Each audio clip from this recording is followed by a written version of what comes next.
The 2024 election season is fully upon us. However, unlike a normal election cycle where we would cover things like campaign rallies, speeches, endorsements, nominations, and policy positions, well, this year we're instead forced to cover the ongoing development in President Trump's many legal battles. And so today, let's do exactly that by heading over to the state of Georgia, where President Trump and 18 of his associates are facing felony RICO charges against them. Now, this woman right here is Ms. Fani Willis, the district attorney of Fulton County, and she is the woman who's actually pushing forward the case against President Trump and his other associates. And besides the massive scandal that she's already facing in relation to her hiring the man who she was allegedly having an affair with to lead the prosecution against President Trump, well, Ms. Fani Willis was hit with some further bad news just 3 days ago. Specifically, articles of impeachment have been filed against her in the Georgia State Assembly. What happened was that last Friday, right before the weekend, House Resolution 872, you can see it up on your screen, it was submitted to the Georgia State Assembly by State Representative Charlize Byrd. She's a Republican.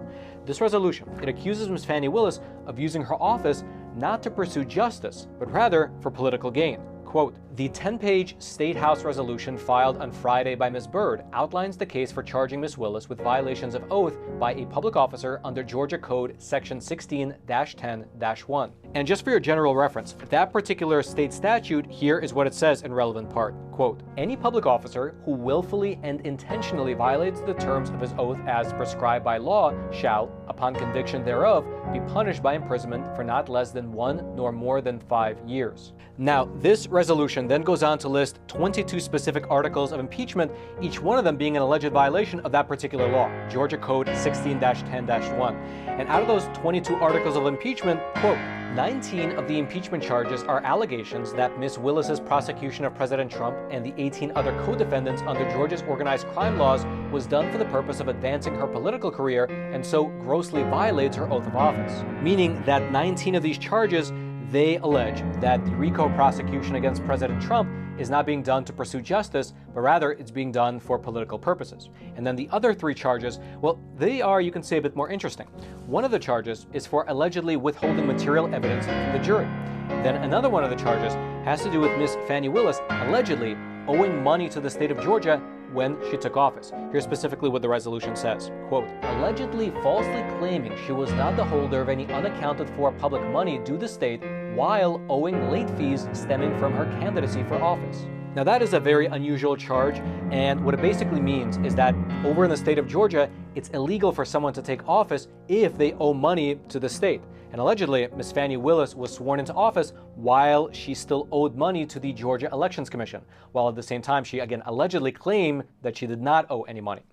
And then the last of the charges in the articles of impeachment here has to do with her, quote, swearing in her oath of office to take only my lawful compensation while allegedly profiting from her relationship with Mr. Wade. And of course, that last part there about Mr. Wade, that refers to the ongoing scandal that's been brewing in this case for the past 3 or 4 weeks now, ever since a bombshell court filing revealed the fact that Ms. Fani Willis had actually hired Mr. Nathan Wade, with whom she was having allegedly an affair with, to be the lead prosecutor against both President Trump and the other co-defendants. She then paid Mr. Nathan Wade significant amounts of taxpayer money, about $700,000 in total, after which he turned around and, again, allegedly took her on many beautiful vacations to places around the world, Napa Valley, Florida, the Caribbean, and so on. Now, when introducing these articles of impeachment, Ms. Charlize Byrd, she said this in a statement, again, when she actually introduced the articles, quote, Fani Willis has a laundry list of potential conflicts that make her unworthy and unfit to be the district attorney in Fulton County. Someone elected to that office is expected to uphold the law and not weaponize their office for political gain. The time to act is now, and I encourage my colleagues in the General Assembly to join me and impeach Fani Willis. Now, the way that this works in Georgia is very similar to the way it works at the federal level. Now that these articles of impeachment have been introduced to the Georgia State Assembly, they will be voted upon, and if it's voted in the affirmative, there will be an actual trial in the Georgia State Senate.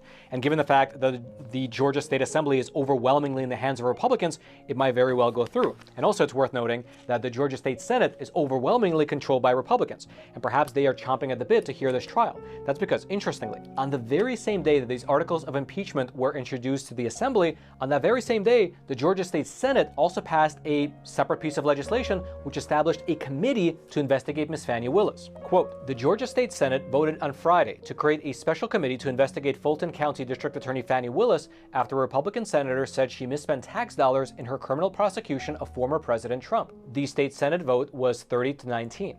The text of the bill said if Willis and Wade's relationship was proven to exist, it would constitute a clear conflict of interest and a fraud upon the taxpayers of Fulton County and the state of Georgia. It would establish grounds for Willis to recuse herself and appoint someone new to the case instead of Wade.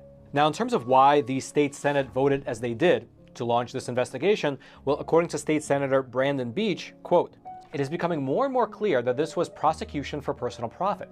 It is my hope that this investigative committee will use its subpoena power and subpoena witnesses and records to explore if state funds were spent on these lavish trips and fine dining restaurants. Did security details travel on these trips and who paid for their expenses? Did Ms. Willis break any ethics laws by not disclosing any gifts she received? And so it appears that Ms. Fani Willis is at the moment getting hit from every angle. The Georgia State Assembly is about to vote on these articles of impeachment. And just for your reference, as I mentioned earlier, the Georgia Assembly is overwhelmingly right now in the hands of Republicans. And so if they vote to go ahead and impeach, then the impeachment trial would actually take place in the Georgia Senate, which is also overwhelmingly at this moment in the hands of Republicans. Then, aside from the articles of impeachment, you have the Georgia State Senate completely independently launch their investigation into this matter, the one that we just read about. Then you also have the chairman of the Fulton County Audit Committee launching a separate investigation into the supposed misuse of county funds. Then you also have the House Judiciary Committee at the federal level launching their own official investigation into Mr. Nathan Wade and whether or not federal money flowed through Fulton County to him. Then you have the presiding judge in the actual RICO case against President Trump and his 18 other co-defendants. He's also demanding answers from Ms. Fani Willis, giving her a deadline of this upcoming Friday to answer questions in writing regarding this whole supposed affair. Then you also have the divorce proceedings between Mr. Nathan Wade and his actual wife, Ms. Jocelyn Wade, in which details about this alleged affair are beginning to come to light one after the other. And then after all that, on February 15th of next month, so basically in 2 weeks from now, Ms. Fani Willis will have to give a televised hearing answering questions about this alleged affair in the courtroom in front of the RICO judge.